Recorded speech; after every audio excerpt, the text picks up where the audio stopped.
నమస్తే. శ్రీ భగవద్గీతలోని ప్రథమాధ్యాయంలో ఇప్పుడు 14వ శ్లోకం చూద్దాం. తతః శ్వేతైర్హ యైర్యుక్తే మహతి స్యంధనే స్థితౌ మాధవః పాండవస్సైవ దివ్యౌ శంకౌ ప్రదదత్మతుః. తదనంతరము శ్వేతస్సములను పూంచిన మహారథముపై ఆసీనులై ఉన్న శ్రీకృష్ణార్జునుడు తమ దివ్య శంఖములను పూరించిరి. పాంచజన్యం హృషీకేశో దేవదత్తం ధనంజయః పౌండ్రం దద్మౌ మహాశంఖం భీమకర్మా వృకోదరః. శ్రీకృష్ణుడు పాంచజన్యమును, అర్జునుడు దేవదత్త శంఖమును పూరించిరి. అరి వీర భయంకరుడైన భీముడు పౌండ్రము అను మహాశంఖమును పూరించెను.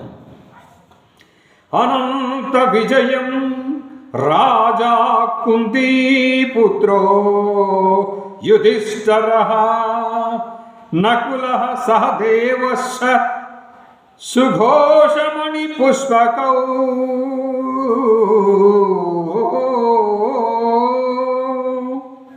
కుంతీపుత్రుడును రాజును అయిన యుధిష్ఠిరుడు అనంత విజయము అను శంఖమును, నకుల సహదేవులు సుఘోష మణిపుష్పకములను శంఖములను పూరించిరి. కాశ్యస్య పరమేశ్వాసః శిఖండీ చ మహారథః దుష్టద్యుమ్నో విరాటస్య సాత్యకిస్సా పరాజితః ద్రుపదో ద్రౌపదేయాస్స సర్వశః పృథివీపతే.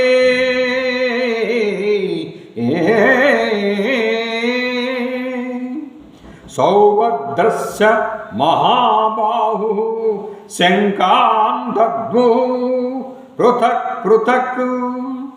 ఓ రాజా, మహాధనుర్ధారి అయిన కాశీరాజు, మహారథుడైన శిఖండియు, దుష్టద్యుమ్నుడును, విరాటరాజు, అజేయుడైన సాత్యకియు, ద్రుపద మహారాజు, ద్రౌపది యొక్క 5 పుత్రులను, భుజ బలశాలియగు సుభద్రాపుత్రుడును అగు అభిమన్యుడును తమ తమ శంఖములను వేరువేరుగా పూరించిరి. సఘోషోధార్తరాష్ట్రాణాం హృదయాని వ్యధారయత్ నభస్య పృథివీం చైవ తుములో వ్యనుదాదయన్. పాండవ పక్ష మహాయోధుల శంఖ నినాదముల భూమ్యాకాశములు దద్దరిల్లినవి. ఆ శంఖారావములకు ధార్తరాష్ట్రుల హృదయములు కకావికలములయ్యను.